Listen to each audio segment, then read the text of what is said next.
ये आकाशवाणी है। प्रस्तुत है सुर्खियों में। इसके अंतर्गत सुनिए भारत की अध्यक्षता में G20 ऊर्जा अंतरण कार्य समूह की बैठक पर चर्चा। इसमें भाग ले रहे हैं अनिल राजदान, पूर्व राजनयिक और आकाशवाणी संवाददाता सुबोध मिश्रा। अनिल जी, आपका स्वागत है। ऊर्जा हमेशा एक महत्वपूर्ण क्षेत्र रहा है और भारत की अध्यक्षता में G20 देशों के ऊर्जा अंतरण कार्य समूह की पहली बैठक आज बेंगलुरु में शुरू हो गई है। क्या आप श्रोताओं को बताना चाहेंगे कि ये ऊर्जा अंतरण या एनर्जी ट्रांजिशन क्या है?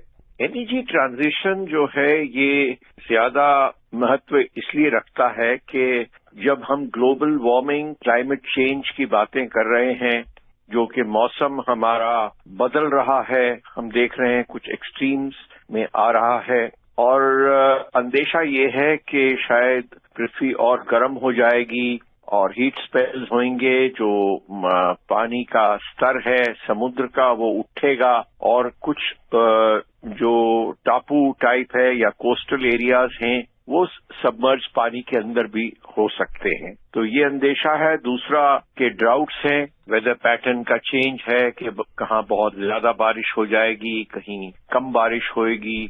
अब जैसे नॉर्थ अमेरिका में आजकल बहुत ज्यादा ठंड पड़ रही है, तो कहते हैं शायद ये भी कोई क्लाइमेट या मौसम की डिस्टर्बेंस है। तो ऐसे जो क्लाइमेटिक चेंजेस हैं उनको थमाने के लिए हमने जो अपनी कार्बन इंटेंसिटी है इसको हमें काफी कम करना है। दूसरा ये है कि फ्यूल के तौर पे हाइड्रोजन की तरफ बहुत ध्यान दिया जा रहा है और हाइड्रोजन भी कई तरीकों से उपलब्ध की जा सकती है।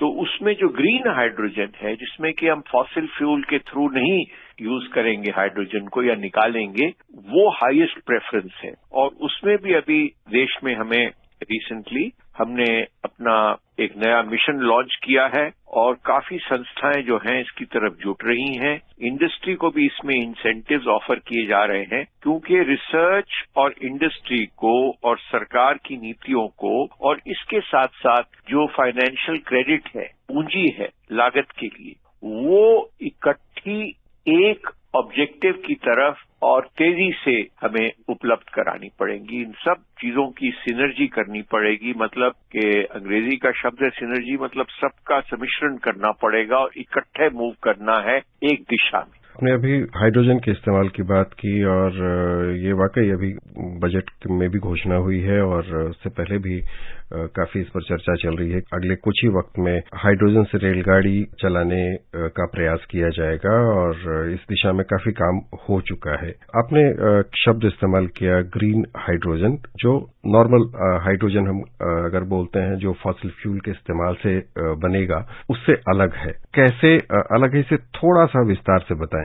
ग्रीन हाइड्रोजन देखिए, उससे करीब के जो हम ये जैसे पानी में है, हाइड्रोजन और ऑक्सीजन दो एलिमेंट का मिश्रण होके H2O इसको कहते हैं। ये एक हाइड्रोजन का सबसे बड़ा सोर्स है हमारे बीच। तो इसमें से हाइड्रोजन को सेपरेट करना अगर आपने इलेक्ट्रोलिसिस प्रोसेस के थ्रू जैसे करना है, तो आप अगर उसमें जो बिजली इस्तेमाल करोगे, अगर वो आपने वो भी रिन्यूएबल सोर्सेज के माध्यम से, यानी कि हाइड्रो पावर से या विंड पावर या सोलर पावर, इनसे आप यूज करोगे तो वो सही मायने में ग्रीन हाइड्रोजन मानी जाती है। हमारा अल्टीमेट एम है कि जितनी हम ग्रीन हाइड्रोजन की तरफ जाएं वो प्योरिटी है और वो अपने पर्यावरण या एनवायरनमेंट को लीस्ट डैमेजिंग है। तो उसको देखते हुए इन सब की तरफ हमें इंटीग्रेटेड तरीके से काम करना है। अब जो सोलर एनर्जी है उसके लिए आपको ज्यादा सौर ऊर्जा चाहिए जो रेगुलर है। अब जैसे हमारे देश में समझा जाता है कि जैसे लद्दाख का इलाका है, वहाँ पर्यावरण भी साफ है, इंसुलेशन, कोल्ड डेजर्ट है, तो उसमें बादल नहीं आते ज्यादा, तो वहाँ जैसे उस इलाके में हमें सौर ऊर्जा, सनशाइन बहुत मैक्सिमम नंबर ऑफ डेज में अवेलेबल है। इसी तरह राजस्थान में है, कुछ ये साइट्स हैं जो कि बिल्कुल ड्राई हैं, जहाँ के बादल या बारिश नहीं आती इतनी फ्रीक्वेंटली, तो वहाँ है। कुछ ऐसी साइट्स हैं जहाँ की पवन ऊर्जा अवेलेबल है, विंड के कॉरिडोर्स हैं। जो कोस्टल रीजन है वहाँ दिन और रात के समय काफी जब विंड की डायरेक्शन चेंज होती है, इंटेंसिटी चेंज होती है, तो काफी विंड कॉरिडोर्स हैं। और कई विंड फनल्स बनती हैं नेचुरल फॉर्मेशन से, टोपोग्राफी के, तो उनको हमने विंड साइट्स को मैक्सिमाइज करना है और वो उन साइट्स पे जो अपनी मोस्ट एफिशिएंट टर्बाइन्स हैं, विंड टर्बाइन्स, वो लगानी है। अच्छा, आपने बात की हम ग्रीन एनर्जी के लिए, हरित ऊर्जा जिसे कहते हैं, तो लोगों को हरित ऊर्जा अपनाने के लिए प्रोत्साहित कैसे किया जाए, उसके लिए क्या कदम उठाए जा सकते हैं? अब G20 के कॉन्सेप्ट में मैं ये बात आगे करना चाहूंगा कि इसका जो थीम हमारे अपनी प्रेसिडेंसी के दौरान हमारे प्रधानमंत्री जी ने रखा है वो है वासुदेव कुटुंबकम। ये मतलब इसका one earth, one family, one future, कि अगर हम इस पूरे कुटुंब को एक फैमिली समझें और हमारा फ्यूचर भी एक ही है क्योंकि शेयर्ड फ्यूचर है, तो उसको समझ के अगर हम कोऑपरेशन से आगे चलें तो उसमें हम काफी तरक्की कर सकते हैं, सहयोग से कर सकते हैं। क्योंकि G20 ग्रुप में कंट्रीज कौन सी हैं? दुनिया की मैं समझता हूँ सबसे बड़ी इकोनॉमिक पावर्स हैं, मोस्ट जिसमें पॉपुलस कंट्रीज कहिए, जहां आबादी सबसे ज्यादा है, जैसे China, India, USA, Indonesia, Brazil, Russia, Japan, Turkey, UK, France, Italy, south Africa, south Korea, Canada, Saudi Arabia, Australia, मतलब ये कंट्रीज इसमें ग्रुप में शामिल हैं।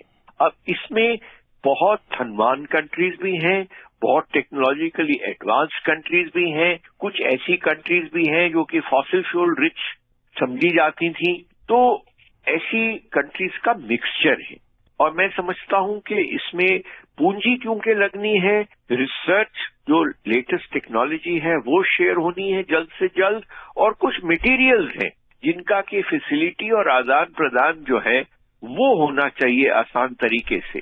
ये नहीं कि मौके का फायदा उठा के आप अपने पास जो टेक्नोलॉजी है या कमोडिटी है उस पे अपने प्रॉफिट मैक्सिमाइज करें और दूसरों की कमर तोड़ें। तो ये जो ऐसी कंट्रीज का जो मैं समझता हूं क्रिटिकल कंट्रीज हैं, जो कि दुनिया की आबादी का मेजर शेयर है, जो कि दुनिया की टेक्नोलॉजी का, दुनिया की पूंजी जो वेल्थ भी है, फाइनेंशियल वेल्थ, उसका जो स्टोर हाउस है, अगर उनकी एक अलग से असेंबली है तो पहला काम तो ये है कि भाई पैसा आपको कम दर पे उपलब्ध हो जाना चाहिए और जो रिसोर्सेज हैं उस पे आप सेल्फिश ट्रेड न करें, और तीसरा कि टेक्नोलॉजी भी जो है वो आप शेयर करें।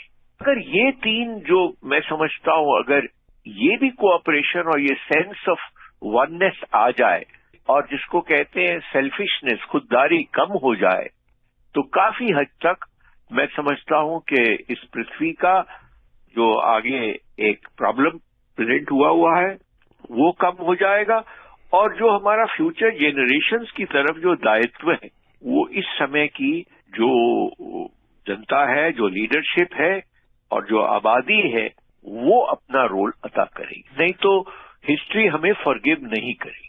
अनिल जी, आकाशवाणी से बात करने और सार्थक जानकारियों के लिए बहुत बहुत धन्यवाद। धन्यवाद। अभी आप सुन रहे थे भारत की अध्यक्षता में G20 ऊर्जा अंतरण कार्य समूह की बैठक पर चर्चा। इसमें भाग ले रहे थे अनिल राजदान, पूर्व राजनयिक और आकाशवाणी संवाददाता सुबोध मिश्रा। यह कार्यक्रम आकाशवाणी के समाचार सेवा प्रभाग द्वारा प्रस्तुत किया गया। इसे आप हमारे mobile app news on AIR और YouTube channel news on AIR official पर भी सुन सकते हैं। इस कार्यक्रम के संबंध में अपनी प्रतिक्रिया आप हमें ईमेल कर सकते हैं। पता है AIRNSDtalks@gmail.com। ये कार्यक्रम फिर से सुनने के लिए लॉग ऑन करें हमारी वेबसाइट newsonair.gov.in।